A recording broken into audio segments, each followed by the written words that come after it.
It's the Leylo Show. Hit that subscribe button for me, player. You grew up Santrell in Macon as well. Yeah, most definitely. I grew up in Macon as well. Southside and Bloomfield predominantly, but I've lived on the east side as well. I went to like 5 or 6 elementary schools. So that kind of lets you know how we move around a lot. So I always really just considered myself from Macon. And then my dad is not from Macon. So I would spend every summer, every other weekend in Monticello, Georgia. So I never felt like I was from a particular side of town. And like a lot of my homeboys from Bloomfield, they hate when I say that. Cause they be like, nigga, you from Bloomfield. and I'd be like, well, you know, I guess, you know what I'm saying? But yeah, definitely from Macon, went to Southwest High School. First time I ever picked up a camera was at Southwest High School in film and media class. Coach Frazier was my coach in my film and media. It was really like one of those senior classes where I used to leave school like half of the day with a pretty girl, you know what I'm saying, halfway through the school, you know, we clock out. But yeah, we used to do like the morning news show. You know what I mean? I used to love that class, you feel me? Yeah, but yeah, so that's my first time really ever picking up a camera, you know, at Southwest High School. So definitely born and raised from Macon, and definitely proud of that, because just like Locke say with the music, I always feel like this the hub, you know. The Old Morgan Mounds, them the oldest buildings in America. You feel me? So if you black, 9 times out of 10, your ancestry come from this era, this area before you migrated to wherever you from. And I feel like our people, we show that, like we so rich in spirit, you know. We might not have a lot of resources like a lot of places all the time, but when you come here, you see the vibrance in the people, the talent when it comes to music and arts. Like it's just dripping through people. Only thing we really be missing is just that structure, you know, and that's a lot of what Locke brings to the table. Like you said, when people ask you who the leader, I call in the mayor and the governor all the time, you know, because really people don't understand, but that's what we gotta have. And a lot of people are afraid to like follow, you know what I mean? Like everybody want to be like the chief, but I'm just big on order. You know, I was raised in a family, it was a lot like the mafia, you know, like, you know, it's just order, you know, certain people, it don't matter. Like at the end of the day, we gotta have some order, like, or else we ain't gonna never get nothing done, or we gonna be bumping heads. So that just what I'm big on. And that's all we really just trying to do, is just put all this talent together, everything that we got to offer, from music, the movies, to artwork, everything. We bring, just trying to put it together in just a professional manner to where we can productize all the talent the area got, and just really grow and bring that to the economy, you know, what everybody can benefit, you know. So it ain't about me, it ain't about Locke. Like he said, when you doing this, you a part of something that's bigger, you know.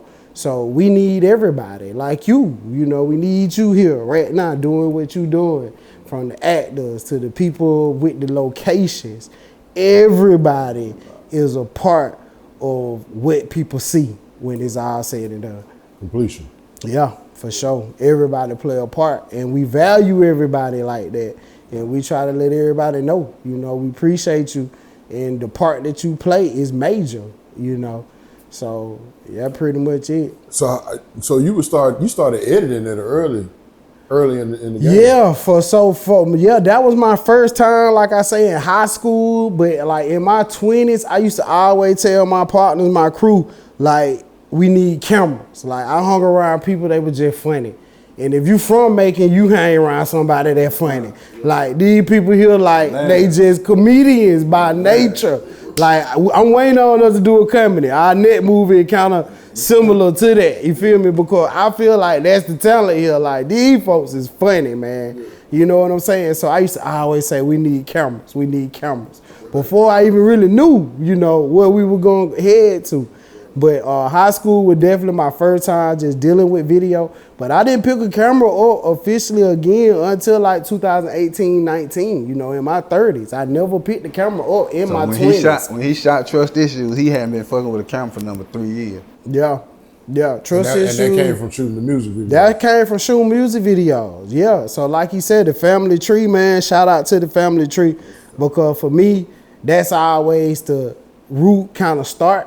You know, because it was like everybody beginning to work together. You know what I'm saying? So, and I said the same thing Lot said. Shouts out to Drew Goo, Facts. Banks. You know what I'm saying? Facts, man. I said the same thing. We need to do a movie. And I think people looked at it just like how when Lot said it. Folk was just like, man, whatever. Didn't even listen to me, you know. But I felt like we needed to do a movie because everybody was together, you know. And on the camera person, I understand what it's going to take. Like, and the biggest thing is if we all together, we can shoot a movie. You know what I mean? We got everybody together working on the family tree music. But I think they just kind of blew that off. So it was just a blessing, like you said, God, you know, movement through John Cloud to go ahead and spark that energy, and we were able to get started on the movies. But yeah, so I was shooting the music videos for the family tree, and like you said, Goo were kind of like my first people I really like worked with. And like you said, with the percentage with me with the movies, like I was just getting started, and so I really didn't know what to charge. But I know what I'm going to put onto it. You know what I'm saying? So anything that I know I'm going to work on, I want to be a part of it as a product. Have that ownership, that percentage, because I know what I'm going to put into it. And I really feel like ain't nobody going to really be able to pay me what I'm going to put into it. So I'd rather just partner and have a part of it like that. So, yeah, most definitely. So Goo and the family tree, like we were all like family, you know, they're my people. Like, you know, if I work with you, people know, like we locked in, you know what I'm saying? Cause I don't even really work with everybody because it's bigger than that for me. I don't just take every project just cause somebody want to pay me. You know, it really more intimate in relationship, but because this our art. So that's really how I started for me. With the music videos, and I mean, you still see some of that in my work, you know, through the movies, you know what I mean? Like, you know, everything, every way we shoot it is not so conventional, you know. So every now and then, you know, you still see that, you know, and that was one of like the critiques I got from like the first movie, the first cut of the movie, Trust Issue at the premiere. I had somebody walk up to me. I always tell a lot. I say, man, they'll tell me stuff they won't tell you. I tell them that all the time. Like, they beat me up. When they want to say something bad, they gonna say it to me. They don't say it a lot. So I had somebody walk up to me and they were like, man, it's dope, but it's like one long music video. And I was like, okay, I got you, you know. So we went back in, we added the voiceover to the movie, and we shortened some of the scenes that were kind of like music video. We kind of shortened a little bit, and man, and everybody loved the second cut. You know, we got people still talking about Trust Issue today. You know, and the movie been out 4 years ago, and people still tapping in about it. But you know, that's something I feel like I was just telling Ron E that the other day, cause I was asking him about something, and I was like, nah, bro.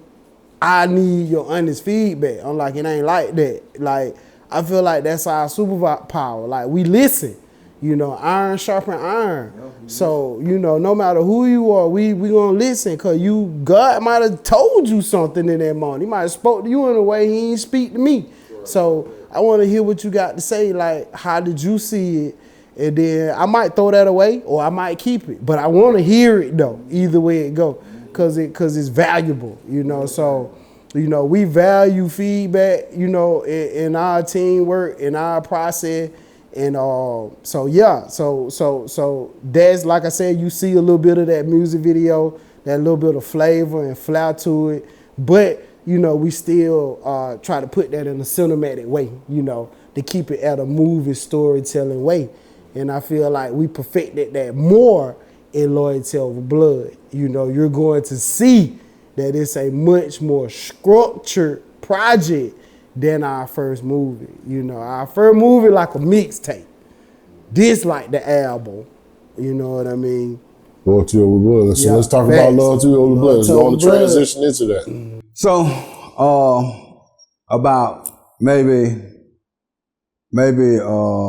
4 days, 3 days, maybe 3 days into shooting Trust Issue, I walked up to Santrell and said, I can do this. Yeah. I can do this right here. You know what I'm saying? Shit, dog. By myself, I can do this. So I started writing on Loyalty Over Blood then. In less than a month, I had the whole script wrote. Yeah. Less than a month. All the episodes? It was a movie then. Oh, it was just a movie. You know what I'm saying? I had wrote about, I think it's probably about 81 pages. I had like 81 pages. And so we got Shay Fed, shouts out to Shay Fed. She on our team, she went to school for script writing. So I gave it, you know what I'm saying? Like when I started writing, I gave it to her. And then she read it and she went back home and she like, "Look, this is some good shit." Yeah. She was like, "No, I went to school to learn how to write this shit." You know what I mean? She like this. But you finish, let me finish reading it. You know what I'm saying? So shit, boom. So I finished it. All right, so boom, me and Trey, we don't work on 2-3 things at one time. You know what I'm saying? We just work on one project at a time that's marketing and everything. Yep. So, it was a while before we, you know what I'm saying, I don't wrote this, so now I'm sitting through the editing process. I'm sitting on this project through our whole editing process, the trust issues, throughout our whole, everything through trust issues, you know what I'm saying? So, after we get trust issues out, you know what I'm saying, we a couple of months in, we have us a casting call. You know what I'm saying? Trail like I'm ready, so boom, we have us a casting call. So when we had a casting call, it was so much motherfucking talent there, and it was like that bitch packed. And there was so much talent there that after the casting call, I went home and wrote about 60 more pages and added about 20 some more characters. Because them folks that was in there just couldn't be in no background, walking around looking. These folks got to say something. These folks talented, you know what I'm saying? Like, so shit, that shit took that bitch from a movie straight to a goddamn TV series. You know what I'm talking about? Shit, man. And, we knew what we had. As soon as I got through writing it, on them page, I knew what we had.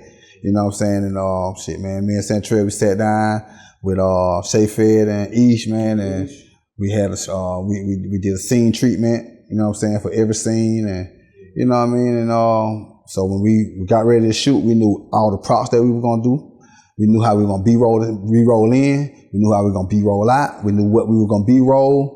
We knew everything that we were gonna do before we even got to set.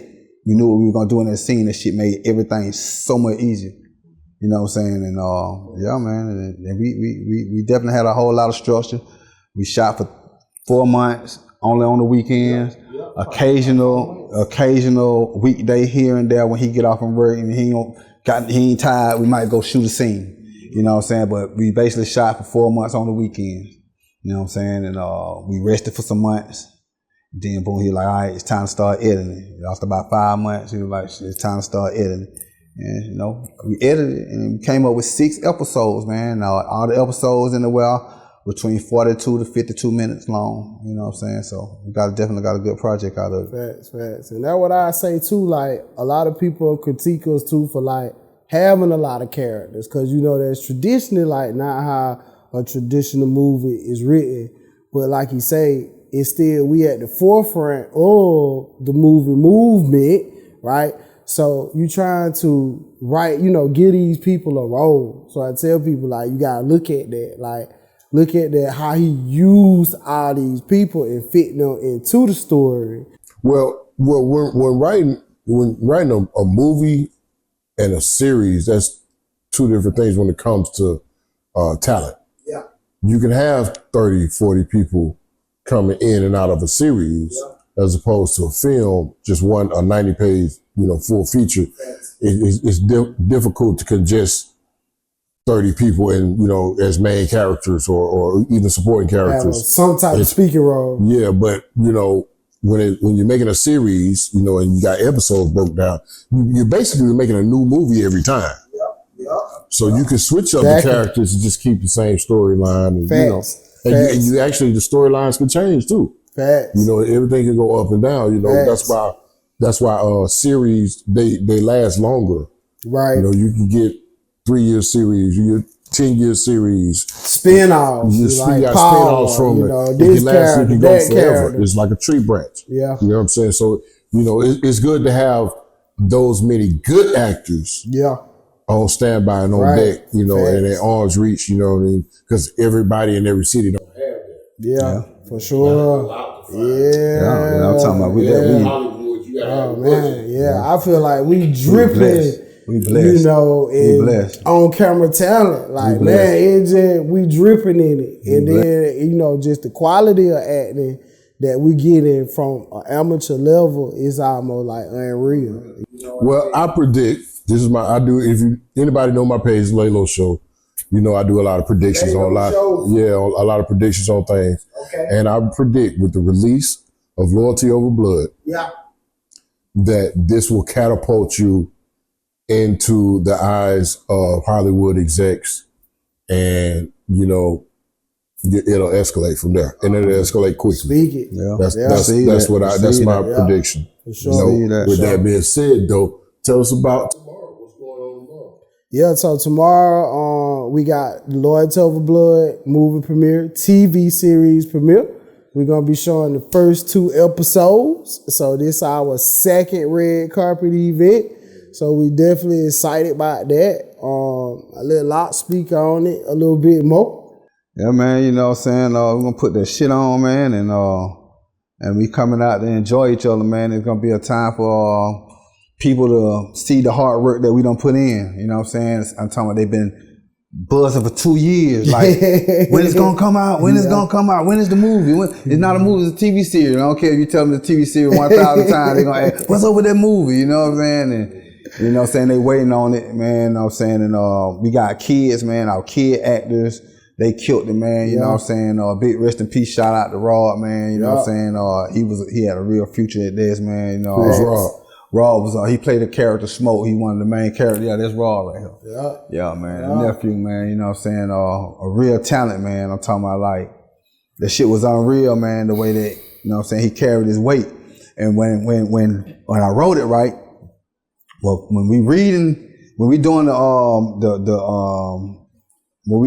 the scene treatment and shit, you know, we got to read everything in it, right? So I'm telling Trell, you know what I'm saying, like, yeah, like, Preem the main character, but Smoke gonna make the wheels turn on this motherfucker. And he couldn't see it. He couldn't see it. He like Preem, bro. I said, Preem. Smoke is what's gonna make this motherfucker be like, you know, talking about, boy, when you got through, I was absolutely right. Yeah. Now how did he pass away? Oh man, somebody murdered him. Yeah, man, shot him in the back. Cowardly act. You know what I'm saying? But yeah. Yeah. Rest in peace, nephew, man. You know what I'm saying? We're gonna keep your legacy alive with this one. Yeah. You know what I'm saying? I call him Tupac now, man. Because he's just like Tupac, like how Tupac passed right before Illuminati dropped. You know, Loyalty Over Blood, Machiavelli, facts, man.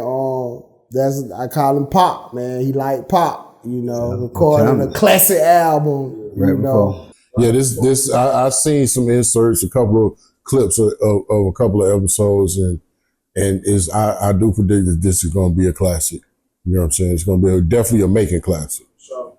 All right, but with that being said, man, Loyalty Over Blood, the premiere tomorrow. Shouts out to everybody that had something to do with it, man, from the locations to people who held a boom mic to all of the actors, man, you know what I'm saying? Big shouts out to Quinn Muhammad, man, you know what I'm saying? Q Mobile, you know what I'm saying? My brother, you know what I'm saying? Shit, goddamn, major part, you know what I'm saying, of this, you know what I'm saying? Like, you know, we work hard, man, and we about to see what the finished product look like, man. You know what I'm saying? I'm proud of everybody that had hands on this, man, and I say thank you. Thank you. And I say thank you again for helping my vision come to life. Facts, man. Appreciate everybody. Definitely, I feel like this project is a step up from our first project. Like I say, I appreciate you too, Leylo. Yeah, absolutely. You know what I mean? Like when you came on the set in our first movie. No disrespect to nobody that was involved, but I was like, okay, this what having a real director like right here. Leylo like, nah, Trey, you supposed to put the camera over there. You know what I'm saying? Like, I'll do that right now. I'm like, okay, for sure, man. And that's why I say, man, people don't never understand. Like, it's the smallest things that could build somebody up, and that's why you got to pick be up the phone like, hey, Leylo. Oh yeah. Through that whole process, he was calling me. That's what y'all need to do right now. I kept telling him, I said, Lockdogg, you know you can just hire me, man. So look, so you know what I'm saying? So, you know, we were calling with sponsors, so like, so after he came to the premiere, right? So we standing outside, and shit, the nigga look at me and say, Lock, who put this together for y'all? I'm like, shit, nigga, we did. He say, interesting. Interesting, son. He say, so who decorated? I said, shit, nigga, we did. Interesting. Yeah. Interesting. Who showed y'all about tube and prime? No, we did. We got this research time. What? Interesting. Interesting. Yeah. You know what I'm saying? Well, shit, man. You know. But y'all did that, man. I salute y'all, big brother. shouts out to you, man. And big shouts out to T-Miles, man, because I called him too. You know what I'm saying? And, yeah, T-Miles, we all T-Miles babies. Yeah, man. You know what I'm saying? T-Miles, man. Big shouts out, man. Shouts out to Neil Hill, man. You know what I'm saying? And Jamal. Yeah, shout out to Neil. You know what I'm saying? You know, shouts out to them, man. I hit Neil and get advice from her every now and then, man. You know, but you know, it's about becoming a family with the ones that you meet in this. You know what I'm saying? And shouts out to Cam out there in LA. Met him at the first. Yeah, I just FaceTime him too. Yeah, man, shouts out to Cam, man. You know what I'm saying? But you know what I'm saying? It's all about the connections, man. I tell anybody that's starting in this film game, if you are invited to anything that has to do with film, go. You don't never know who's gonna be there or whatever, and you get your feet wet, you make connections. I don't care what it is, man. Go, man. Well, with that being said, man, y'all want to shout out y'all social medias or anything like that before we go? Well, definitely, man. You can follow me on Facebook, Santrell Davis, Instagram at 22LC Global. Shout out to my other half that's not here, my business partner, Ricardo Kennedy, Rico, quality control guy. If you don't got you a good set of sharp eyes on your project, you don't know what you missing. Okay, so that's our guy, man. Hey man, Lockdogg 360, man. You know, LOCKDOGG 360. That's IG, man. Lockdogg Reynolds on Facebook. You know what I'm saying? Raw Authentic everything. You know what I mean? Raw Vision Film. You know, hey, you know, 3M Media. We got us a non-profit called 3M Media making movies, making movie media. You know what I'm saying? We're a non-profit 501c3 based, you know what I'm saying? So we teaching the kids how to do this, you know what I'm saying? That's our plan to build up a group of youth that can believe that they can do this and take it to the next level, man. But yeah, follow me on everything right there, man, and support the culture, support the movement. Go watch Trust Issue. Go watch Indie Revolution, Rise of Black Filmmakers, My Jokes Matter. Volume 1 and 2. And then Ova Blood coming at you like ASAP. And watch Faking. Yes, sir. And watch The Broker. Yes, sir. You know what I'm saying? Watch the gas station. 1 and 2, gas station. You know what I'm saying? The Story Before the Glory. Story Before the Glory. That one tough. Story Before the Glory. Curse Over Father. Curse Over Father. Go watch From the Shadows. Just go to Shoot Your Shot Film Festival. Hidden Truth. Hidden Truth, man. Big shouts out to everybody, man. True Click. Yeah, man. Big shouts to everybody in Macon that's doing film, because we definitely have a community of filmmakers now, you know what I'm saying? Shouts out to Roster Boy and everybody else that's doing their thing, man. We out. Yes, sir. All right, with that being said, man, this is the Leylo Show. It's the Leylo Show. Santrell and Lockdogg making the MacTown movement. Mac-Lana. Yeah. It's the Leylo Show. Hit that subscribe button for me, player.